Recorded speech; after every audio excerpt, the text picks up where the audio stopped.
कल्पना कीजिए, सिर्फ 2 महीने चलने वाला क्रिकेट टूर्नामेंट जिसकी कीमत आज 90,000 करोड़ रुपये से ज़्यादा है।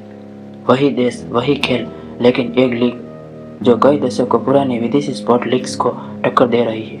आज का सवाल बहुत सीधा है, क्या आईपीएल आने वाले समय में भारत का एनएफएल बन सकता है, या यह सिर्फ एक चमत्कार टूर्नामेंट बनकर रह जाएगा?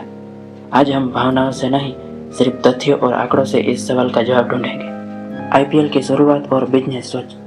आईपीएल की शुरुआत 2008 में हुई, लेकिन यह सिर्फ क्रिकेट टूर्नामेंट नहीं था, यह था खेल और व्यापार का संयंत्र। पहली बार खिलाड़ियों की नीलामी हुई, टीमों को निजी कंपनियों को बेचा गया, क्रिकेट को मनोरंजन उद्योग की तरह पेश किया गया। यहीं से आईपीएल बाकी क्रिकेट से अलग हो गया।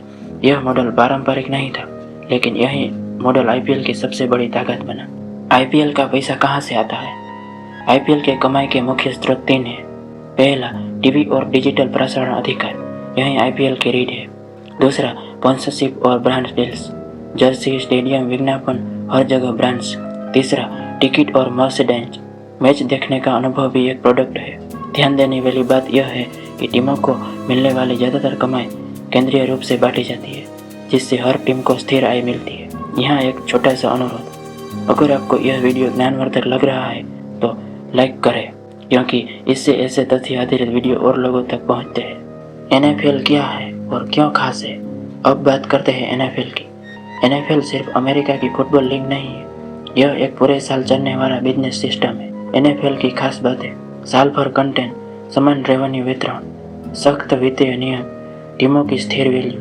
एनएफएल में कोई टीम बहुत अमीर और कोई बहुत गरीब नहीं होती। यही संतुलन एनएफएल को स्थायी बनाता है। आईपीएल और एनएफएल की सीधी तुलना। अब सीधी तुलना। आईपीएल 2 महीने, तेज ग्रोथ, युवा दर्शक, डिजिटल दर्शक भारी संख्या में। एनएफएल पूरा साल, स्थिरता, पारंपरिक और दीर्घकालीन फैन बेस। आईपीएल तेजी से बढ़ता है, एनएफएल धीरे लेकिन स्थिर है। यह फर्क समझना बहुत जरूरी है। क्या आईपीएल में वित्तीय स्थिरता है? आज आईपीएल की कई टीमें ऑपरेशनल मुनाफे में है, लेकिन खिलाड़ी खर्च बहुत अधिक है। लीग सिर्फ कुछ हफ्तों की है, पूरा सिस्टम एक संस्था पर निर्भर है, यानी कमाई बड़ी है लेकिन जोखिम भी मौजूद है। एनएफएल में यह जोखिम बहुत हद तक नियंत्रित है। अगर आप ऐसे फैक्ट बेस्ड एनालिसिस देखना चाहते हैं तो चैनल को सब्सक्राइब करें, क्योंकि यहाँ बातें राय से नहीं, आंकड़ों से होती है।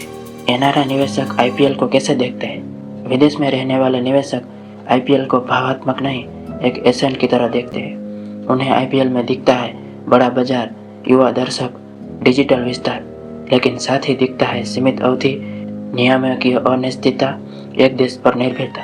इसलिए वे सीधे टीम में नहीं, बल्कि मीडिया, स्पॉन्सर और मालिक कंपनियों में निवेश को प्राथमिकता देते हैं। क्या आईपीएल भारत का एनएफएल बन सकता है? उत्तर है संभावना है, लेकिन शर्तों के साथ। आईपीएल को चाहिए लंबी अवधि की संरचना, स्पष्ट वित्तीय नियम, टीमों की ज़्यादा स्वतंत्रता, साल भर फैन एंगेजमेंट।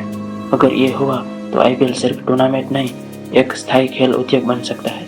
आईपीएल आज जहां खड़ा है वहां अपने आप एक ऐतिहासिक उपलब्धि है। एनएफएल बनने का रास्ता आसान नहीं है, लेकिन आईपीएल के पास वो आधार मौजूद है जिस पर भविष्य खड़ा किया जा सकता है। अगर आपको यह वीडियो जानकारी देने वाला, स्पष्ट और उपयोगी लगा हो तो लाइक करें, सब्सक्राइब करें और कमेंट में लिखें आपको आईपीएल का कौन सा पहलू सबसे ज़्यादा मजबूत लगता है।